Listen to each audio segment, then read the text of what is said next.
मैं संजय कुमार, आप देख रहे हैं बिहार न्यूज 25। हमारे साथ राजद प्रवक्ता आरजू खान जी। सर, बांकीपुर उपचुनाव होने वाला है सर, आरजेडी का क्या मत है?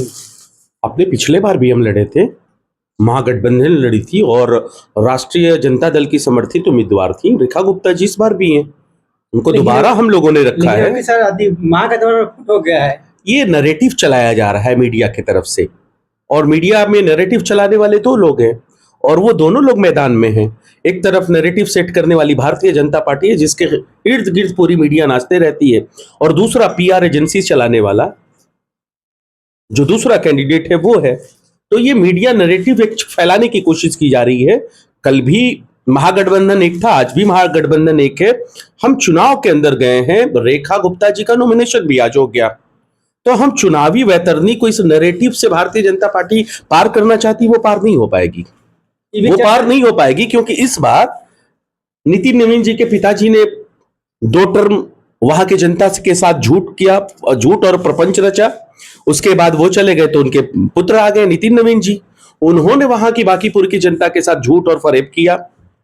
अब भी वहां बांकीपुर की जनता जान चुकी है कि इन फरेबी झूठे और मक्कारों से ऊपर उठ के रेखा गुप्ता जी को वोट करना है, और वो वोट कर रही हैं। इसकी वजह से तो ये मीडिया जगत में हलचल मची हुई है। भारतीय जनता पार्टी के इशारे पे इस तरीके का नैरेटिव चलाया जा रहा है। लेकिन मैं साफ स्पष्ट शब्दों में कह देना चाहता हूं कि इस झूठ और फरेब और अफवाह की वजह से भारतीय जनता पार्टी की नैया पार नहीं होगी। सर, ये भी चर्चा है कि आरजेडी कांग्रेस में माने मतभेद चल रहा है से। मैं उसी चीजों का मैंने आपको जवाब दिया है।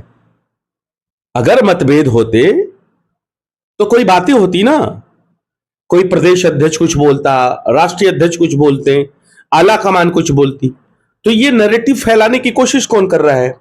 भारतीय जनता पार्टी और एक पीआर एजेंसी चलाने वाले लोग कर रहे हैं, क्योंकि वो जानते हैं कि चुनाव के अंदर पिछले बार 50,000 के करीब मत आए थे राष्ट्रीय जनता दल की कैंडिडेट रेखा गुप्ता जी को, और इस बार वो बांकीपुर का चुनाव निश्चित तौर पर जीत रही हैं। तो इसकी वजह से नए नए रोज नैरेटिव गढ़ने की कोशिश की जा रही है। शांत किशोर आ गया तो क्या इफेक्ट करेगी आप? मैं कहता हूं कि 2025 से पहले भी उपचुनाव लड़े, 4 सीटों पे 3 पे जमानत जब्त हो गई।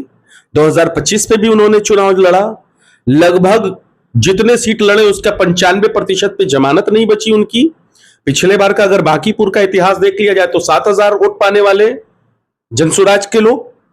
तो ये हवाबाजी से काम नहीं चलता है, ये नैरेटिव सेट करने से काम नहीं चलता है। मुद्दों के ऊपर हम काम कर रहे हैं, रेखा गुप्ता जी काम कर रही हैं और राष्ट्रीय जनता दल काम कर रहा है, और वहां की बांकीपुर की देवतुल्य जनता ने इस बार ठान लिया है कि भारतीय जनता पार्टी को हटाना है। और जब भारतीय जनता पार्टी को डर लगता है, जब वो अपने आप को असहज समझती है, तो ऐसे पीआर एजेंसी वाले को लाती है, जैसे 2025 के चुनाव में लाई थी, 2025 के चुनाव से पहले बाई इलेक्शन में लेकर आई थी। लेकिन बिहार की जनता तो सब कुछ समझती है ना, उसने किस तरीके से वोट की चोट से इनको बताया कि आपकी हैसियत क्या है, आपकी औकात क्या है। तो हम निश्चित तौर पे जीत रहे हैं। बाकी बीजेपी का कहना है कि बीजेपी एक ऐसा पार्टी है कि जमीनी कार्यकर्ता को टिकट दिया है। अरे वो भी कि कोई जमीनी कार्यकर्ता को टिकट दिए, तो नितिन नवीन जी क्या थे? नितिन नवीन जी के पिताजी क्या थे? रसूखदार नहीं थे? आज भी अगर किसी को टिकट दिया गया है तो वो नितिन नवीन का करीबी है। उसकी वजह से भारतीय जनता पार्टी में खुद लोग नाखुश हैं, तो वो अपनी बातें नहीं करते हैं, हमारे ऊपर ब्लेम करते हैं। अब देख नहीं रहे हैं किस तरीके से सत्ता पक्ष के लोग आपस में बट गए हैं।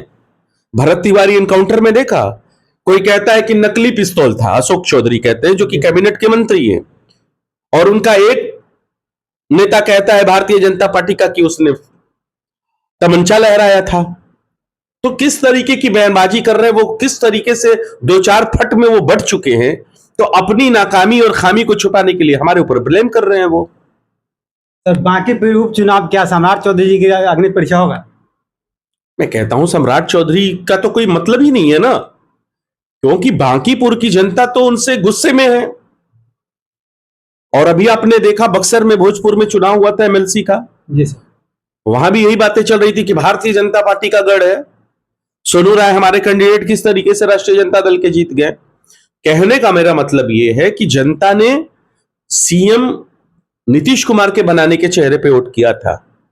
आप इलेक्टेड नहीं, आप सेलेक्टेड सीएम हैं, और उस सेलेक्टेड सीएम और इतने भ्रष्ट सीएम हैं कि बिहार की जनता आपके खिलाफ आक्रोशित है और वो आपके खिलाफ वोट करेगी।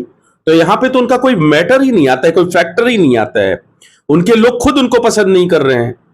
सत्ता किस तरीके से कई गुटों में बटी हुई आप देख लीजिए। जीतन राम मांझी जी का बयान कुछ, श्रवण कुमार का कुछ, अशोक चौधरी का बयान कुछ, नागमणि भारतीय जनता पार्टी के नेता उनका बयान कुछ।